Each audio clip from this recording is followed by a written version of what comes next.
I'm Rebecca Mitchell, 34, and I never thought I'd be sitting in a mahogany-paneled courtroom watching my millionaire husband Maxwell smirk while calling me sterile. The whispers from the gallery cut like knives as Maxwell Blackwood tech mogul and Boston's most eligible bachelor before me publicly humiliated me with practiced precision. My fingers trembled as tears threatened, but then Judge Keller's expression changed dramatically while reading the sealed envelope my attorney had just handed her.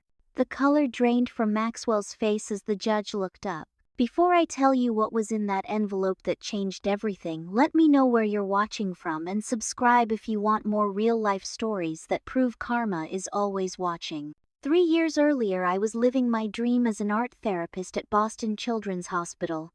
My modest apartment was filled with canvases and art supplies, and my heart was full from helping children process their trauma and illness through creativity.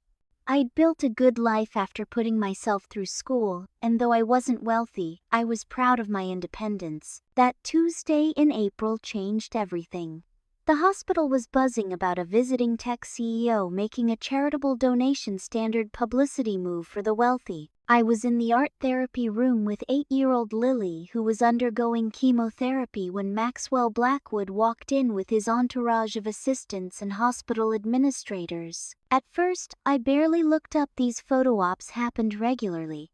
But when Lily dropped her paintbrush, sending blue splatters across the floor, the administrators tensed. Maxwell surprised everyone by laughing warmly, kneeling beside her and asking about her painting.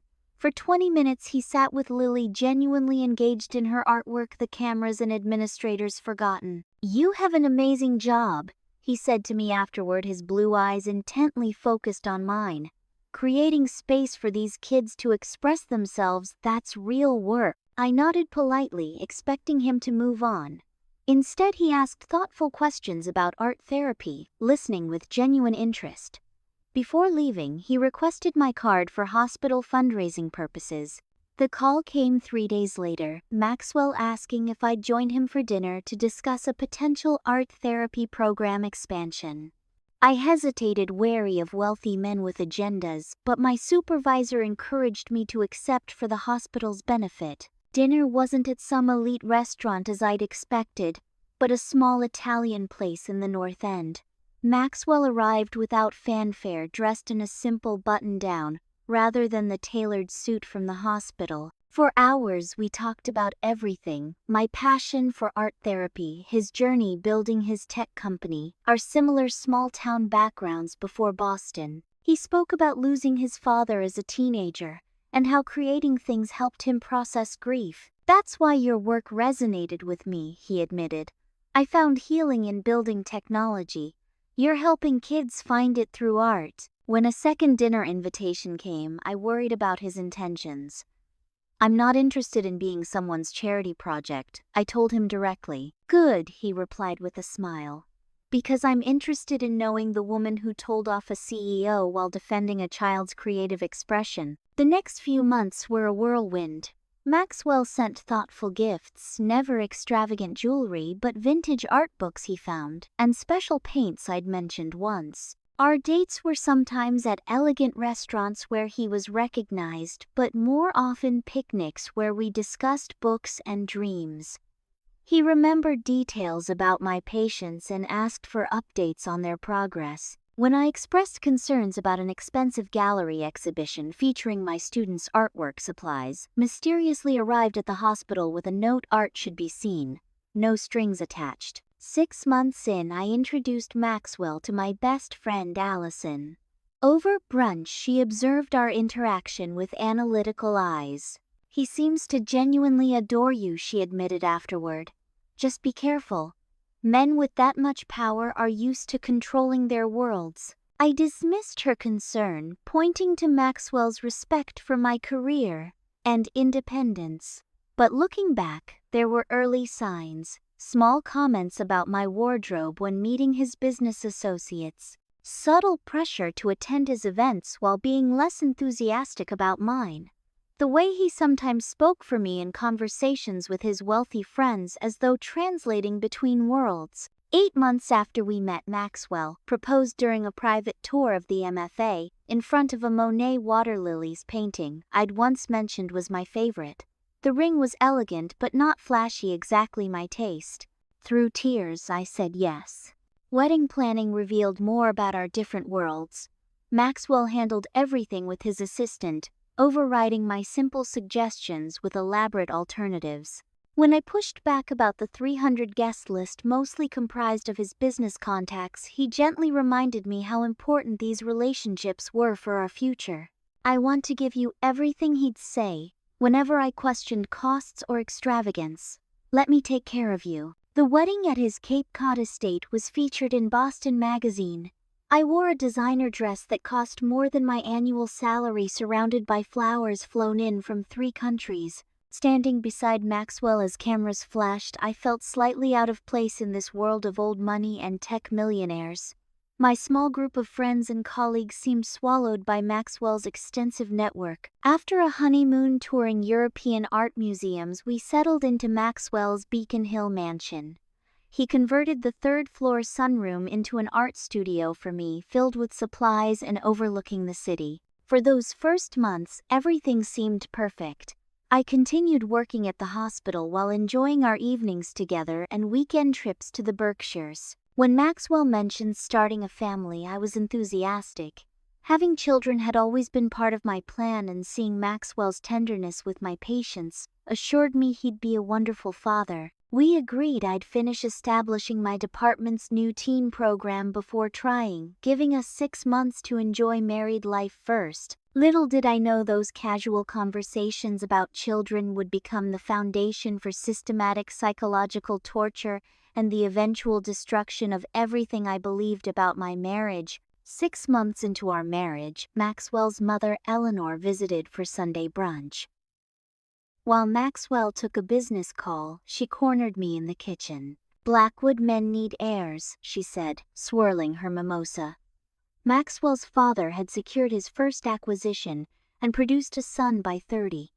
Maxwell's already behind schedule at 38. When I laughed it off, mentioning our plan to try soon, her expression hardened.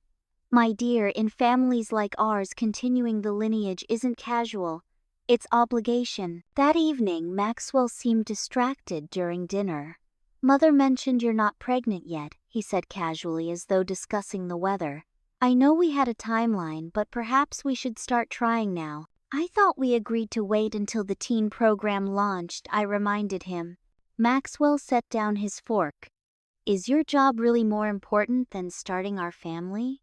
This began a pattern. Maxwell tracked my cycle on his phone, scheduling sex-like business meetings. Spontaneity disappeared, replaced by basal thermometers and ovulation predictor kits that appeared in our bathroom. When I expressed concern about the clinical approach, he insisted this was how successful people achieved goals. Our 1-year anniversary dinner at L'Espalier turned sour when, after gift exchanges, Maxwell asked if I had any news to share. When I shook my head, his disappointment was palpable. "Perhaps we should see a specialist," he suggested before dessert arrived. "Just to make sure everything's working properly." "We've only been trying 6 months, I protested. "Doctors usually recommend waiting a year." "Blackwoods don't wait for what they want," he replied, already typing an email to his concierge medical service. The first doctor's appointment was uncomfortable but thorough. Tests showed everything normal for both of us. When the specialist suggested continuing natural attempts for 6 more months, Maxwell immediately requested more extensive testing. "I don't understand the rush," I told him in the car afterward. "The doctor said we're both healthy." "You don't build a billion-dollar company by accepting initial results," he answered, eyes on his phone. "We need certainty." 3 specialists and dozens of tests later, the conclusion remained the same. We were both fertile and healthy. Maxwell refused to accept this, consulting increasingly obscure fertility experts. Each new doctor meant more invasive procedures for me, while Maxwell's testing remained minimal. When I pointed this out, he acted offended. "I've submitted samples multiple times," he said defensively.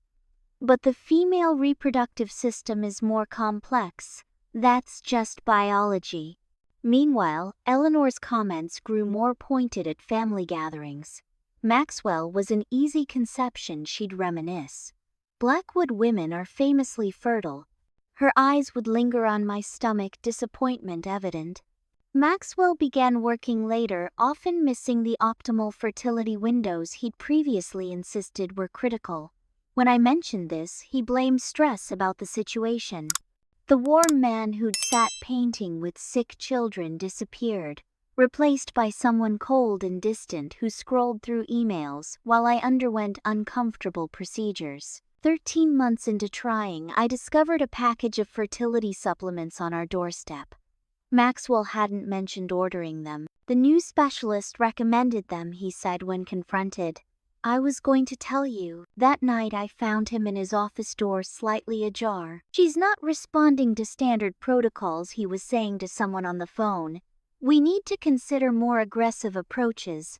Money isn't an issue. In bed, Maxwell turned away from me, murmuring about an early meeting. The distance between us expanded nightly, measured in cold inches of expensive Egyptian cotton sheets. My art studio became my sanctuary. While Maxwell attended weekend emergency meetings, I painted furiously, processing my growing anxiety. When he asked about my new darker palette, I couldn't articulate the dread settling into my bones. Just exploring new techniques, I answered, covering a canvas depicting a woman drowning in medical paperwork. 2 years into our marriage, Maxwell suggested a more aggressive fertility treatment from a specialist named Dr. Winters who wasn't covered by insurance and had questionable credentials. When I hesitated, Maxwell's frustration boiled over. Don't you want this? He demanded. Or have you been wasting my time? The man I married would never have spoken to me that way. As I stared at this stranger wearing my husband's face, I realized something fundamental had shifted in our marriage, and I wasn't sure we could find our way back. The hidden camera in our bedroom was tiny, nestled in the vintage clock on Maxwell's nightstand. I only noticed it when changing the clock's battery one afternoon. My hands trembled as I examined the device, unmistakably a camera with audio capabilities. When confronted, Maxwell seemed more annoyed at being discovered than ashamed of the invasion. It's for tracking your sleep patterns in optimal conception conditions, he explained impatiently. The specialists recommended monitoring body temperature fluctuations throughout the night, without telling me that's a violation of my privacy. Privacy, Maxwell laughed coldly. Rebecca, we're trying to create a child. This isn't the time for modesty. The argument ended with Maxwell promising to remove the camera, but something fundamental broke between us that day. I started seeing a therapist, Dr. Martin, without telling Maxwell, paying cash to keep it off our insurance records. What you're describing concerns me, Dr. Martin said during our 3rd session. Monitoring your food, exercise, and reproductive cycle without consent represents controlling behavior. I defended Maxwell, explaining the pressure he felt from family expectations. But even as I spoke, doubts multiplied. Maxwell's monitoring intensified.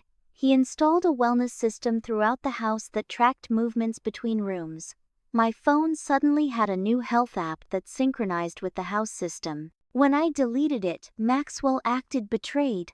I'm investing millions in creating optimal conditions, he said. The least you could do is participate. My best friend Allison voiced concerns when we met for coffee, a rare outing without Maxwell. You've lost weight, she observed. And you never talk about your art anymore. Before I could respond, my phone buzzed with a text from Maxwell. Caffeine reduces fertility by 27%. Order herbal tea.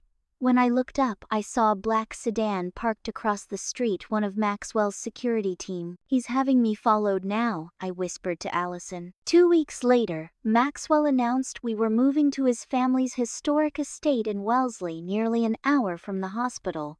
The property sat on 10 secluded acres with extensive security. It's a healthier environment, he explained. Away from city pollution. What he didn't say, it was also away from my friends, colleagues, and support system. The commute forced me to reduce my hours at the hospital, making me increasingly dependent on Maxwell financially. In the cavernous Wellesley mansion, I felt like a ghost.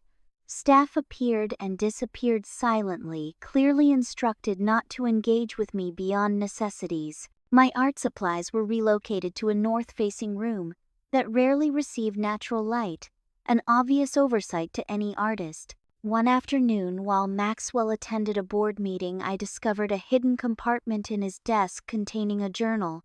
Inside, I found detailed notes about my menstrual cycles, food intake, mood patterns, and sexual positions, along with crude assessments of their effectiveness. Clinical notations about my body made me feel violated in ways the camera never had. More disturbing was the discovery that Maxwell had manipulated my birth control years earlier. A receipt showed he had paid a former assistant to replace my pills with placebos 6 months before we even discussed having children. The deliberate sabotage of my reproductive choices left me nauseated. The next day, Maxwell introduced Dr. Winters, the fertility specialist he'd been promoting. The doctor suggested an experimental hormone treatment not approved by standard medical boards. "This isn't medically sound," I objected after reviewing the materials. "These dosages could cause permanent damage." Maxwell exploded his controlled facade, cracking completely. "Nothing about this situation is standard. 2 years of trying with nothing to show for it." His rage was terrifying, cold, calculated, yet explosive. A crystal decanter shattered against the wall, shards narrowly missing my face. While Maxwell was in the shower that evening, I used his fingerprint to unlock his phone, something I'd never done before. Text messages with Dr. Winters revealed the treatment contained compounds that could cause temporary sterilization. They were planning to blame my condition on the ineffectiveness of the treatment. The next day, I visited my regular gynecologist, Dr. Weiss, secretly using the hospital's private staff entrance. "These aren't legitimate treatments," she confirmed, examining the protocol. "These hormone levels could cause serious reproductive damage." Rebecca, who prescribed this, when I explained, her face grew grave. "I need to report this to the medical board. And you need to consider your safety." "Maxwell would never hurt me physically," I insisted, though uncertainty crept into my voice. "Reproductive coercion is physical harm," Dr. Weiss countered. "And emotional abuse often escalates." Back home, Maxwell questioned my whereabouts. When I mentioned running errands, he presented me with time-stamped photos of my hospital visit. "You're consulting outside doctors behind my back," he demanded.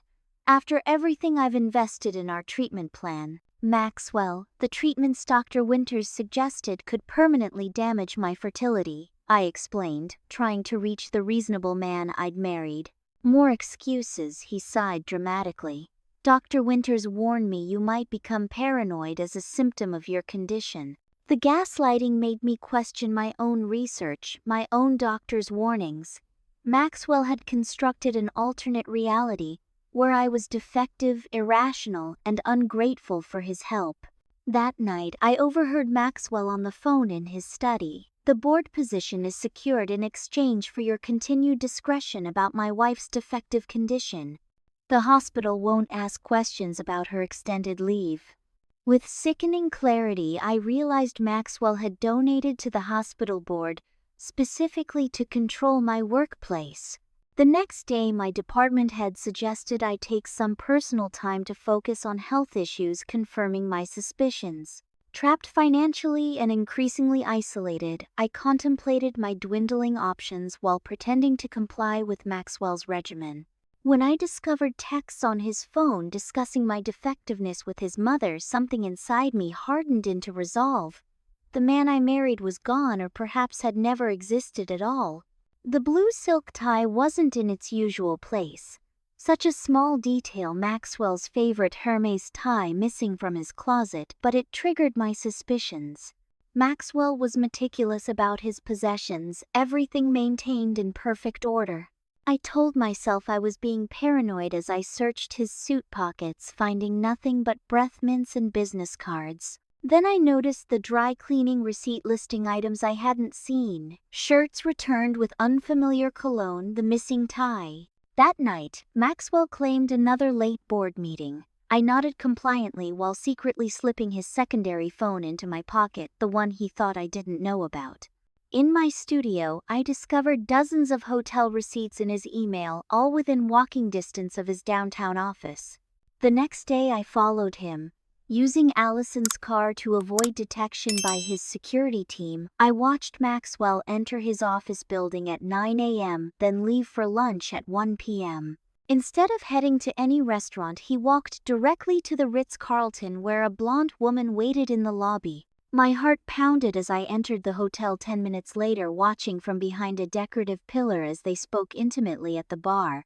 The woman, Natalie Peterson, his executive assistant, laughed at something Maxwell said, touching his arm with casual familiarity.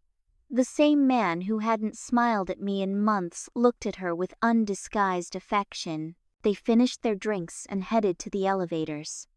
I didn't need to follow further, the evidence was clear. I returned home mind racing as I processed this new betrayal layered atop the others. When Maxwell returned that evening, lipstick faintly visible on his collar, I confronted him with what I'd seen. His denial lasted approximately 30 seconds before transforming into blame. "What did you expect?" he demanded, loosening the blue tie.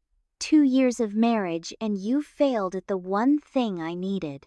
Natalie understands the pressures I face. The pressure you face. My voice rose despite my efforts to stay calm. I'm the one who's been subjected to endless tests and treatments while you've been sleeping with your assistant. At least she's not broken, Maxwell spat. She'll give me children when the time comes. His cruelty left me speechless.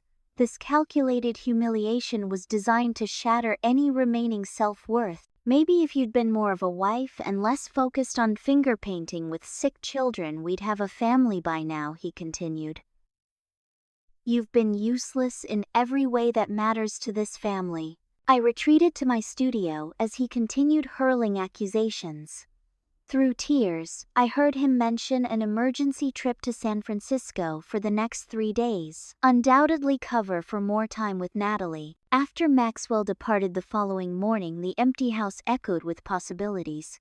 Without security watching, I could properly search for evidence of his deceptions. Starting in his home office, I methodically examined every drawer and shelf. Behind his bookcase, I discovered a hidden wall safe I'd never noticed before.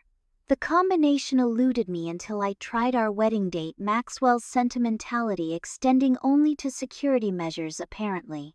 Inside, I found legal documents that stole my breath, medical records confirming Maxwell had undergone a vasectomy 3 years before meeting me, follow-up tests confirming his continued sterility, emails to his attorney discussing how to conceal this fact from me. Notes about selecting me specifically because my background in helping children suggested strong maternal instincts that could be exploited. The room spun as I processed the magnitude of this betrayal. Maxwell had never been able to father children. Every temperature check, every fertility treatment, every accusation of my failure, all elaborate theater in a cruel game. But why? What purpose did this serve? The answer came in the financial documents further down in the stack. Our prenuptial agreement contained a specific clause: if after 3 years of marriage I failed to provide a child, I would forfeit all claims to Blackwood assets and interests in the event of divorce. Maxwell had been building a case against me, documenting my refusal to seek proper treatment, setting the stage to discard me without financial consequence once I'd served my purpose, whatever that was. Email correspondence with his attorney outlined the strategy. Once we have sufficient documentation of Rebecca's fertility issues and her resistance to treatment, we can proceed with dissolution while protecting your assets completely. They had been planning this from the beginning. I was never a wife, I was a scapegoat. With shaking hands, I photographed every document, forwarding everything to a new email account Maxwell couldn't access.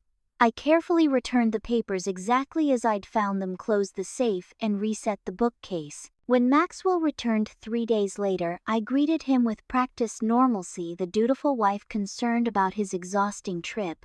He seemed satisfied with my performance, even suggesting we reconnect over dinner, over filet mignon and expensive wine. Maxwell attempted to re-establish control through affection, complimenting my appearance, asking about my artwork, even apologizing for his momentary frustration regarding Natalie. Stress makes people say regrettable things, he offered, reaching for my hand across the table. I think we should refocus on our future. I smiled and squeezed his hand, bile rising in my throat. I'd like that. I've been thinking about our situation too. Excellent, Maxwell nodded, already typing one-handed on his phone. Dr. Winters has a new protocol, will start tomorrow. I maintained my facade of compliance while secretly contacting divorce attorney Jessica Chang, forwarding her the evidence I'd gathered. Her response was immediate. Come to my office tomorrow. Use the service entrance. Tell no one. As Maxwell slept beside me that night, I mentally cataloged essential items to take when I left: photographs, irreplaceable art supplies, my grandmother's wedding ring. Everything else could be replaced once I was safe. I gazed at Maxwell's sleeping face, searching for traces of the man I thought I'd married. Had any of it been real? The kindness to Lily in the hospital, the thoughtful gifts, our conversations about healing through art. Or had every moment been calculated to ensnare a convenient victim in his elaborate scheme? Whatever the truth, tomorrow I would begin my escape from the beautiful prison he'd built around me. Maxwell Blackwood would soon discover I was not as easily broken as he believed. Jessica Chang's law office occupied the 15th floor of a downtown building with multiple entrances, perfect for discreet meetings. Following her instructions, I entered through the service corridor, taking the freight elevator to avoid security cameras in the main lobby. Jessica, a formidable attorney known for handling high-profile divorces, reviewed the documents I'd gathered with growing indignation. This is the most calculated case of marital fraud I've ever seen, she said, examining Maxwell's medical records. He intentionally concealed his vasectomy while subjecting you to unnecessary medical procedures and psychological abuse. Is it enough to nullify the prenup, I asked? Fraud vitiates everything it touches, Jessica replied.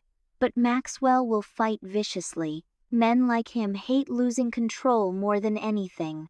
We developed a strategy. I would continue appearing compliant while gathering additional evidence and preparing for separation. Jessica would quietly file necessary paperwork while I secured safe housing and essential documents. Don't underestimate how dangerous this period could be, Jessica warned. Maxwell's built his entire identity around control.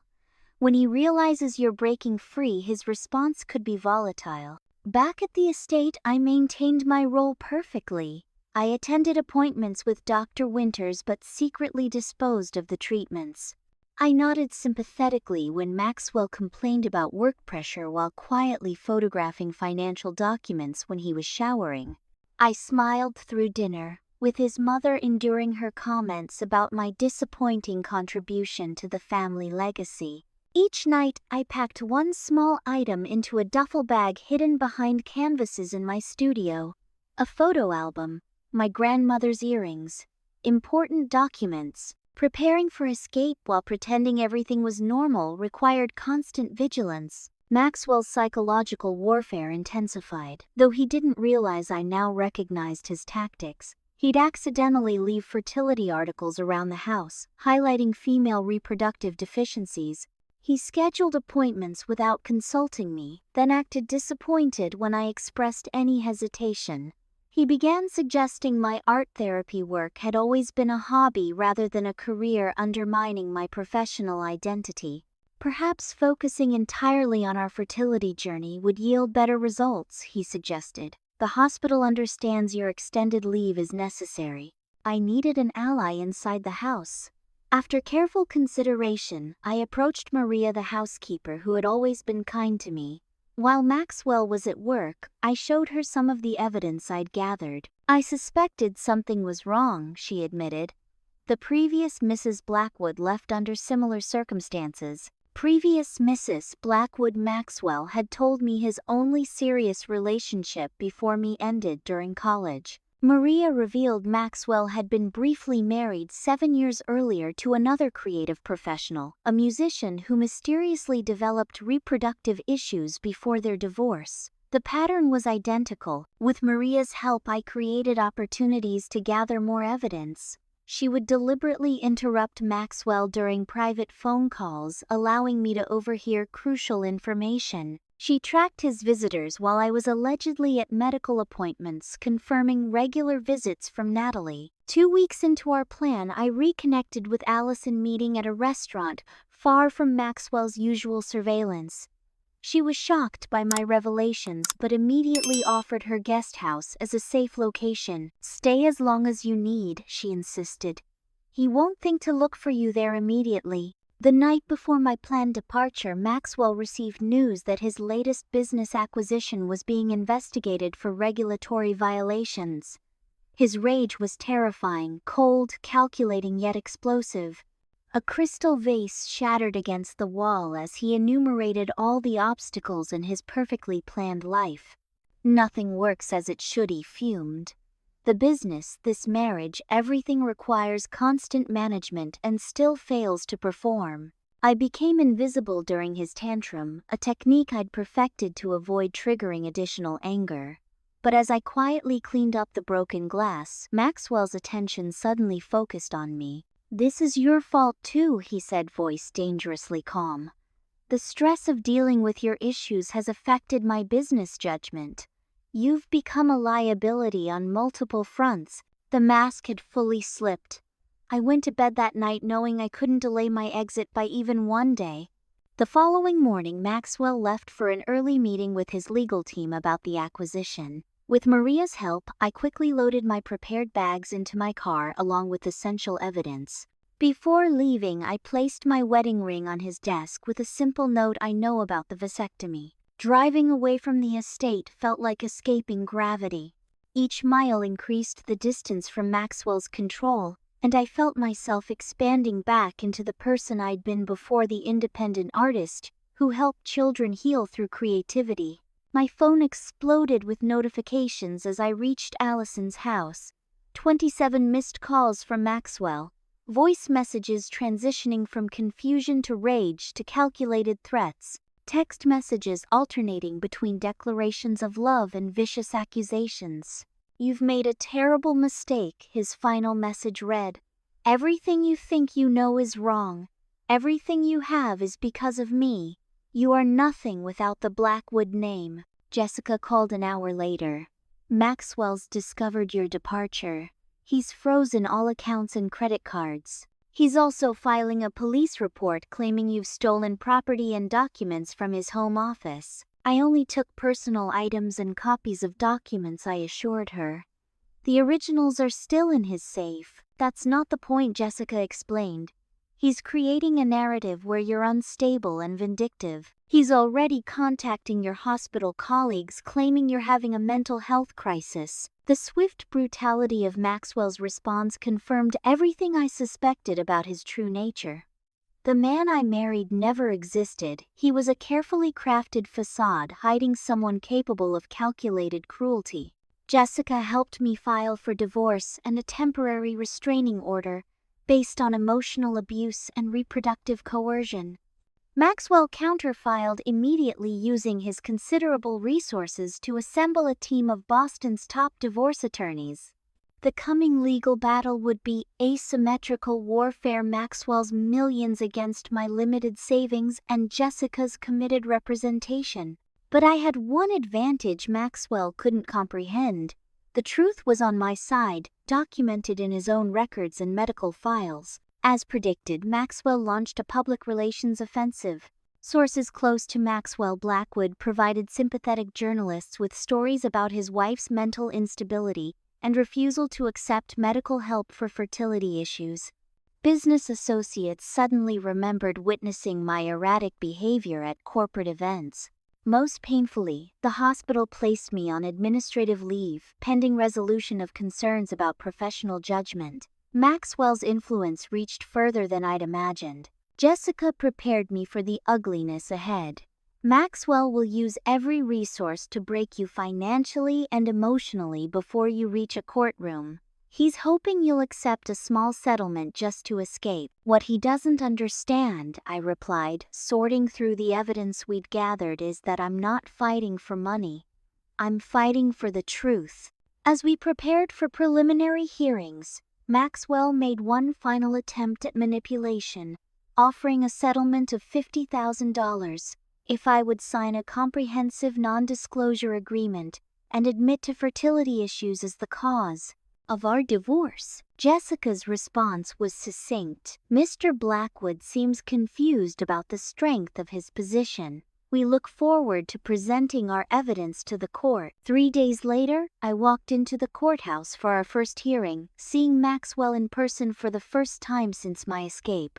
Surrounded by his legal team and dressed impeccably, he projected absolute confidence. When our eyes met, he offered a small, condescending smile, still certain of his victory. He had no idea what was coming. The Suffolk County Family Court looked like something from a period drama, all dark wood paneling and heavy furniture that had witnessed decades of family disputes. Judge Keller, a no-nonsense woman in her 60s, reviewed the initial filings with narrowed eyes. Maxwell's legal team, 5 attorneys from Boston's most prestigious firm, radiated expensive confidence. Jessica sat beside me alone, but her preparation matched their collective efforts. The strategy Maxwell's team employed became immediately clear: paint me as mentally unstable, financially motivated, and medically non-compliant.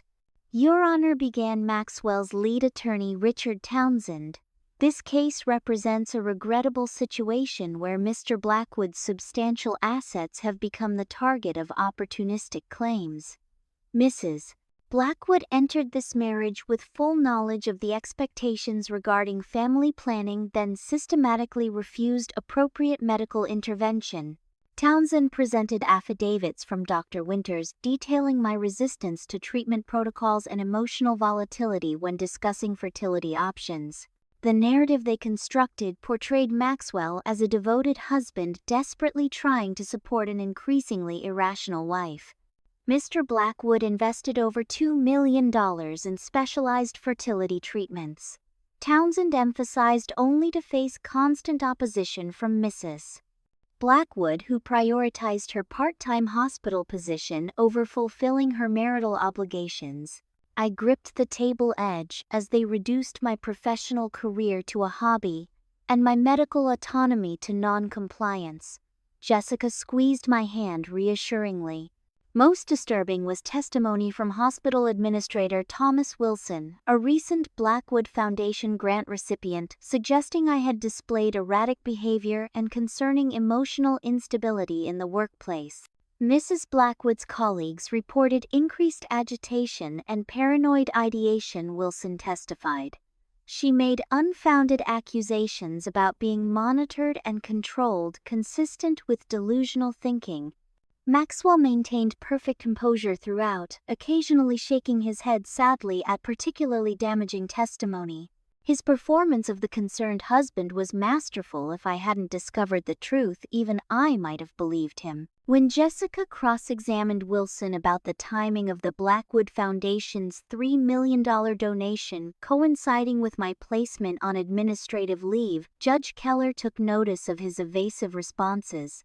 On the second day, Maxwell's team presented their medical expert, Dr. Winters himself, who detailed my supposed fertility issues with clinical precision.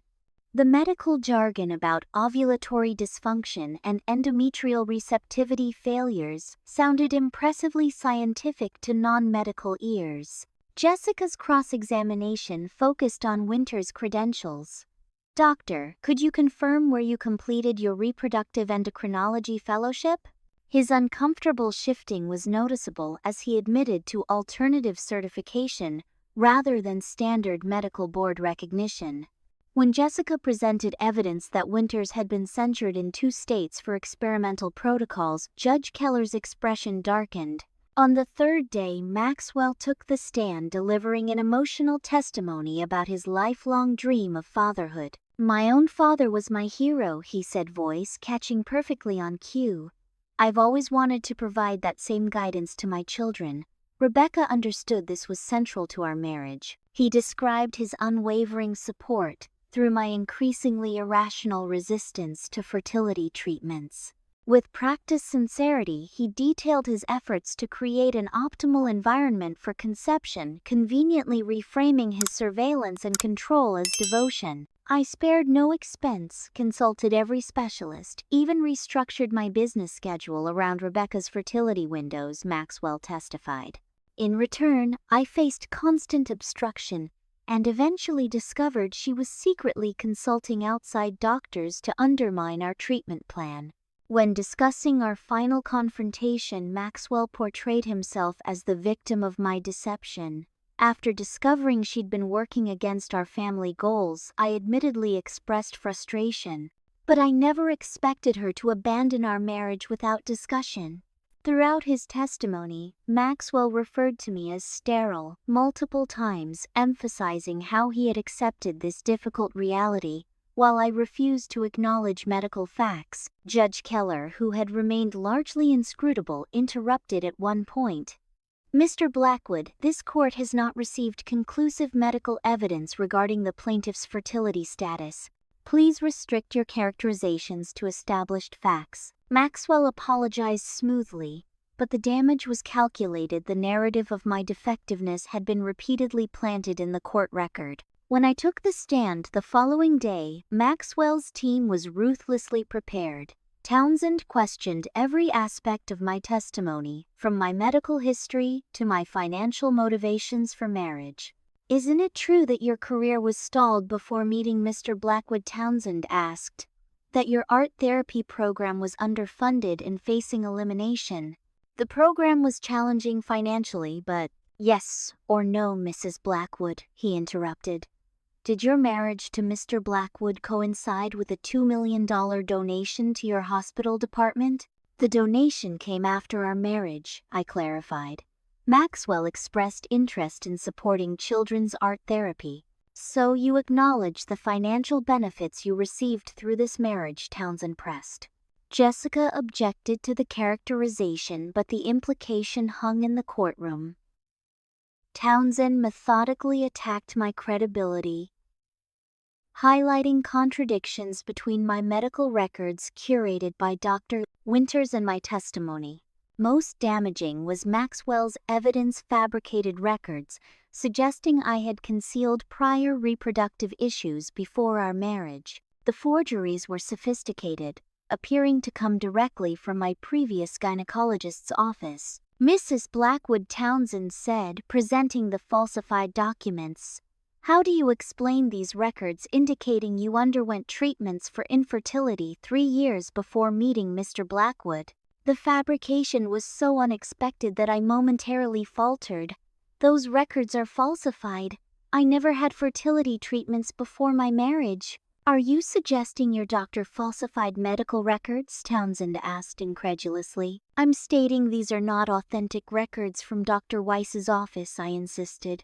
Your Honor, Jessica intervened. We contest the authenticity of these documents and request verification from the issuing physician. Judge Keller agreed to a recess for document authentication, but the strategic damage had been done. As we left the courtroom, I noticed Maxwell's attorney exchanging glances with the bailiff, a concerning connection. During the week-long recess, Jessica and I worked frantically to counter Maxwell's fabricated evidence. Dr. Weiss confirmed the records were forgeries, but Maxwell's team claimed chain of custody issues with her records system. He's buying time, Jessica explained. And possibly influence. We need to accelerate our strategy. Jessica filed a motion requesting medical examination of Maxwell based on his own fertility, claims a bold move that his team immediately fought with procedural objections. When we returned to court the following Monday, Maxwell's confidence had visibly increased. The energy in the courtroom had shifted, with even the court officers seeming deferential to his team. As Maxwell retook the stand, his performance reached new heights of manipulation. His voice breaking at precisely calculated moments, he described his heartbreak over my deception and betrayal. I gave Rebecca everything, he testified. dabbing at non-existent tears. Financial security, emotional support, the best medical care available. In return, she hid her medical condition, refused treatments, then abandoned our marriage when I needed support during a business crisis. His direct stare at me while calling me sterile again, despite the judge's previous warning, was designed to provoke an emotional reaction. The courtroom tension was unbearable as Judge Keller's gavel came down. "Mr. Blackwood, you were instructed to avoid unsubstantiated medical characterizations," she reminded him sharply. "My apologies, Your Honor," Maxwell replied smoothly. "The emotional toll of these proceedings sometimes overwhelms my better judgment." During the brief recess that followed, Jessica approached the bench with the sealed envelope we had prepared, containing the definitive evidence that would expose Maxwell's elaborate deception. The judge accepted it for review, opening it privately in her chambers. What happened next would permanently alter the trajectory of my life and Maxwell's carefully constructed empire of lies. When Judge Keller returned from chambers after reviewing our sealed evidence, her demeanor had transformed completely. The neutral judicial mask had been replaced by barely contained outrage, her eyes flickering between Maxwell and his legal team with newfound suspicion. "Before we proceed," she announced, "the court requires clarification on several matters that have come to light." Maxwell sat forward, slightly clearly confused by the shift in atmosphere. His attorneys exchanged concerned glances. Judge Keller continued, "Mr. Townsend, this court has received documentation suggesting your client has made significant misrepresentations under oath. I'm particularly concerned about medical records that directly contradict Mr. Blackwood's testimony regarding his fertility status." Maxwell's face remained composed, but I noticed his left hand tightening into a fist beneath the table. Townsend quickly requested a sidebar, which the judge denied. "Your Honor," Townsend protested, "we haven't had opportunity to review these alleged documents. They're Mr. Blackwood's own medical records," Judge Keller replied coldly. "I presume he's familiar with their contents." The courtroom fell silent as Judge Keller methodically outlined what our sealed envelope contained. Certified medical records confirming Maxwell underwent a vasectomy 3 years before meeting me. Follow-up semen analysis reports showing 0 sperm count dated throughout our relationship. Sworn affidavits from Maxwell's former urologist detailing multiple consultations where Maxwell confirmed his desire to remain childless. Bank records showing payments to Dr. Winters from Maxwell's private account, not his medical insurance. Emails between Maxwell and Dr. Winters discussing the treatment plan to gradually increase hormones that would temporarily impact my fertility while creating symptoms that could be documented. Most damning was correspondence between Maxwell and his attorney from before our marriage outlining the strategy. The fertility clause provides perfect exit coverage. 2 years of documented failure on her part, followed by clean dissolution with assets protected. As these revelations echoed through the courtroom, Maxwell's carefully constructed facade began to crack. His expression shifted from confusion to alarm, to cold fury as he realized the extent of evidence against him. "Mr. Blackwood," Judge Keller addressed him directly, "would you like to explain how you've been pursuing fertility treatments with your wife while knowing you had an undisclosed vasectomy?" Maxwell rose suddenly. "Your Honor, these documents are clearly fabricated. I request time to..." "They bear your medical identification numbers, insurance information, and signature on multiple pages," Judge Keller interrupted. "Additionally, the court has verified their authenticity with the issuing medical facilities." Maxwell turned to Townsend, whispering furiously. The attorney looked increasingly uncomfortable as Judge Keller continued reviewing the evidence aloud. "Most concerning," she noted, "are these communications suggesting Mr. Blackwood and certain members of his legal team were aware of attempts to influence court personnel." She glanced meaningfully toward the bailiff, who suddenly found reason to study the floor. Maxwell's composure finally shattered. "This is absurd. She's manipulated those records.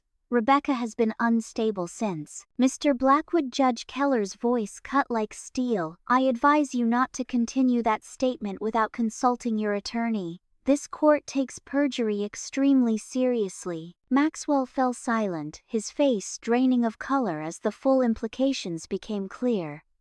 His elaborate scheme, years in the making, was unraveling in minutes. Jessica remained perfectly calm beside me, but I felt her hand briefly squeeze mine beneath the table, our signal that everything was proceeding as planned. In light of these revelations, Judge Keller continued, "This court is ordering an immediate medical examination of the defendant by an independent physician to verify these findings." Townsend objected strenuously, citing privacy concerns and procedural issues. Judge Keller overruled him without hesitation. Furthermore, she added, "The court is referring these matters to the district attorney's office for investigation of potential criminal charges, including perjury, witness tampering, and fraud upon the court." Maxwell stood abruptly. "I need to make some calls." "Sit down, Mr. Blackwood," Judge Keller ordered. "This court is not in recess." As Maxwell reluctantly returned to his seat, I watched his world collapsing around him. The careful manipulation, the years of planning, the millions spent constructing his deception, all undone by the truth contained in his own records. Two court officers approached the defense table as Judge Keller continued. "Given the nature of these revelations, the court is also referring Dr. Jonathan Winters to the medical board for investigation of potential ethics violations and unlicensed practice." Maxwell's carefully selected medical expert paled visibly from his seat in the gallery. Judge Keller turned to me with unexpected gentleness. "Mrs. Blackwood, this court extends its sincere apologies for the ordeal you've endured. The systematic deception and medical coercion evidenced in these documents is deeply disturbing." Maxwell could no longer maintain his mask. "This is a setup," he shouted, rising again. "She's been planning this from the beginning. Remove Mr. Blackwood to the conference room until he regains his composure," Judge Keller instructed the court officers, "and ensure he remains available for the court-ordered medical examination." As Maxwell was escorted from the courtroom, still protesting loudly, his remaining attorneys began quietly packing their materials. Townsend approached the bench, requesting to withdraw from representation, the ultimate acknowledgement that Maxwell's case had imploded. "Before you withdraw, Counselor," Judge Keller said pointedly, "this court expects full disclosure regarding your knowledge of these falsified documents presented as evidence." The look of professional terror on Townsend's face confirmed what we'd suspected. Maxwell's deception had corrupted his entire legal team. Judge Keller called a 3-day recess for Maxwell's medical examination and for the court to review additional evidence. During this period, the verified results confirmed everything our documentation had shown. Maxwell had undergone a vasectomy years before meeting me and had maintained his sterility throughout our marriage. When proceedings resumed, Maxwell appeared with new counsel, a single attorney who specialized in criminal defense rather than divorce law. His demeanor had transformed from entitled arrogance to subdued calculation. The performance of grieving husband had been abandoned, replaced by damage control. Judge Keller wasted no time addressing the verified medical results. These findings conclusively established that Mr. Blackwood knowingly misrepresented his fertility status throughout these proceedings and the duration of the marriage. Maxwell's new attorney attempted to frame the deception as a misunderstanding about medical terminology, a defense so transparently desperate that several spectators actually laughed. Judge Keller was unmoved. "This court finds that Mr. Blackwood engaged in a systematic pattern of fraud both upon Mrs. Blackwood and upon this court.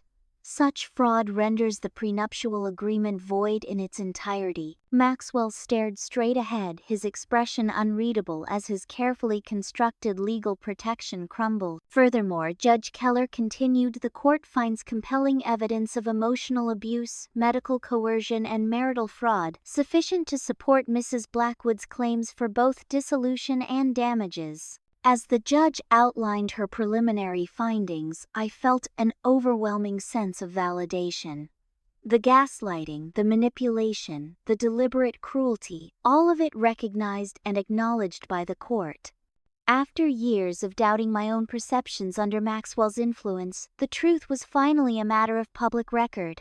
Judge Keller concluded the session with a statement that would be quoted in every news report about the case. This court has rarely encountered such calculated deception and cruelty disguised as marital concern. Mr.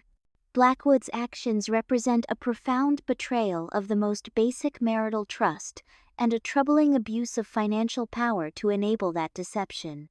As we left the courtroom, Jessica whispered, "This is just the beginning." Maxwell's empire was built on his reputation for integrity. That's gone now. She was right. By evening, business publications were reporting emergency board meetings at Maxwell's companies. His carefully curated public image tech, visionary and family values philanthropist was unraveling as quickly as his legal case. For the first time since discovering his betrayal, I felt something unexpected, not satisfaction or vindication, but a profound sense of peace. The truth had finally set me free. The final court decision came 6 weeks later, delivering justice more complete than I dared hope for. Judge Keller's ruling was unequivocal. The prenuptial agreement was invalidated entirely due to Maxwell's deliberate and material fraud.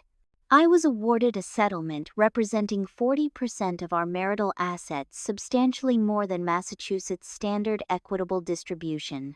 More meaningful than the financial settlement was Judge Keller's written opinion, which systematically documented Maxwell's pattern of psychological and reproductive coercion, constituting severe emotional abuse. The truth of what I'd endured was now permanent public record, impossible for Maxwell to erase or rewrite. The district attorney's office opened investigations into Maxwell for perjury and witness tampering. Dr. Winters surrendered his remaining medical licenses before the medical board could formally revoke them. Maxwell's attorney, Richard Townsend, faced ethics investigations from the Bar Association. Perhaps most devastating to Maxwell was the business impact. 2 major companies removed him as CEO. The Blackwood Foundation faced scrutiny over donation practices related to my hospital. Tech publications that once celebrated him now featured exposés about his dual deceptions in business and marriage. Throughout this public implosion, I maintained complete privacy, declining all interview requests despite substantial offers. My silence amid the media frenzy infuriated Maxwell more than any statement could have. He had lost control of the narrative entirely. With the settlement finalized, I purchased a modest brownstone in Cambridge, close enough to the hospital for an easy commute but far from Maxwell's social circles.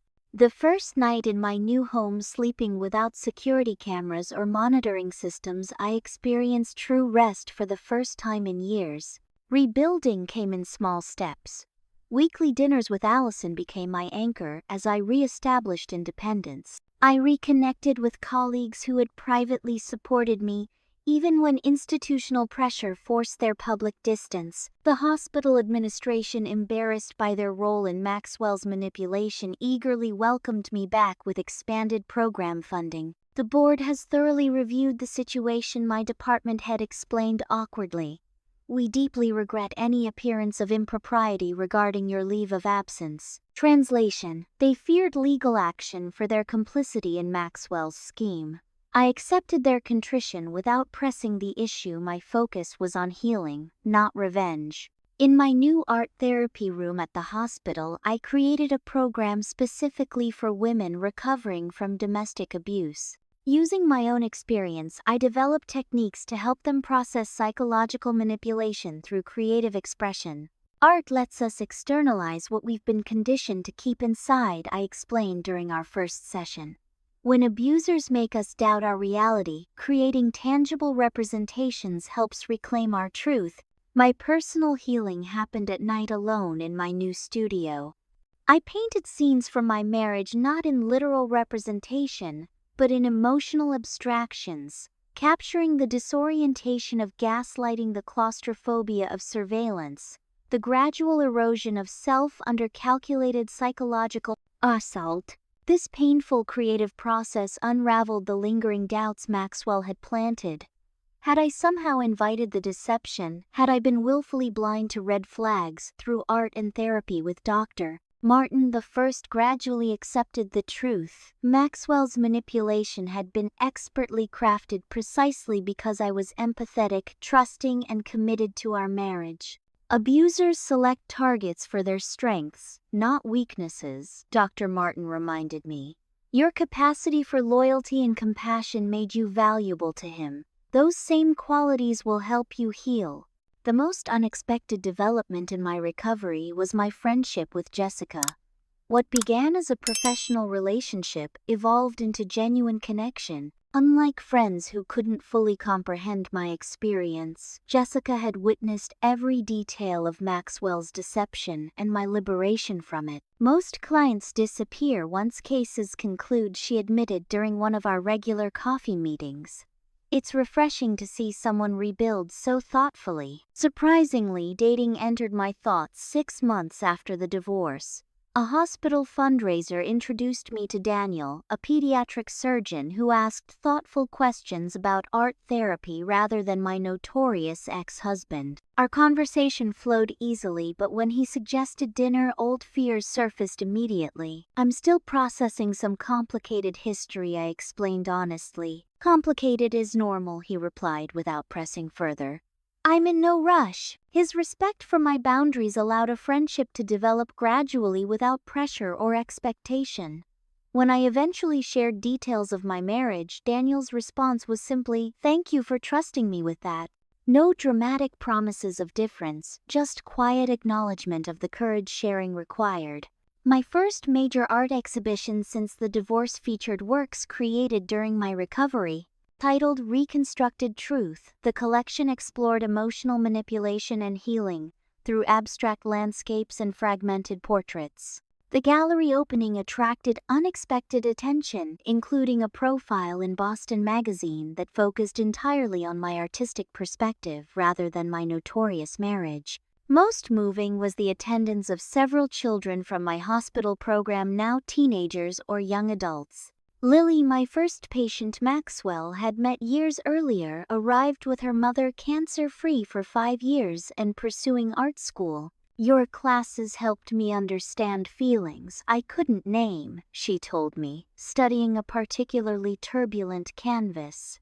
"This does the same thing for adults, doesn't it?" Her insight captured exactly what I'd hoped to achieve, creating external representation of internal struggles too complex for words alone. As media interest in Maxwell's case eventually faded, I found unexpected peace in ordinary routines: morning coffee on my brownstone stoop weekend, farmers markets, impromptu dinners with friends. The hypervigilance instilled during my marriage slowly dissolved as I reclaimed normal life without constant monitoring. One question periodically resurfaced during therapy: whether to have children on my own terms. Dr. Martin helped me separate this decision from Maxwell's manipulation. "His deception doesn't define your maternal capacity," she noted. "That choice remains entirely yours, uncomplicated by his agenda." This reclamation of reproductive autonomy, acknowledging that children remained a possibility through various paths, when and if I chose, represented the final liberation from Maxwell's control. 1 year after the divorce, I completed a painting titled Truth Revealed, featuring an envelope spilling light across a shadowed landscape. It captured the moment in court when Judge Keller opened our evidence, the pivotal point where deception yielded to truth. The painting hung in my home studio as a reminder that even the most elaborate deceptions eventually unravel when confronted with documented reality. Maxwell had spent millions constructing his fraud, yet simple medical records had ultimately revealed the truth. My journey from manipulation to freedom taught me that healing isn't about erasing trauma, but integrating it into a stronger, more authentic self. The experience sharpened my intuition, clarified my boundaries, and deepened my capacity to help others navigate similar betrayals. Most importantly, I reclaimed the ability to trust not with naive blindness, but with informed discernment. Maxwell intended to destroy my capacity for connection, but in rebuilding myself, I developed deeper, more honest relationships than ever before. Have you ever discovered someone was hiding a major secret that affected your life? Share your experience in the comments below. And if this story helped you recognize manipulation tactics or gave you hope for healing, please subscribe and hit the like button so more people can find this content. Remember, speaking your truth is the first step toward reclaiming your power. Thank you for listening to my journey, and I hope it gives strength to anyone who needs to hear that freedom from control is possible. You are stronger than your abuser wants you to believe.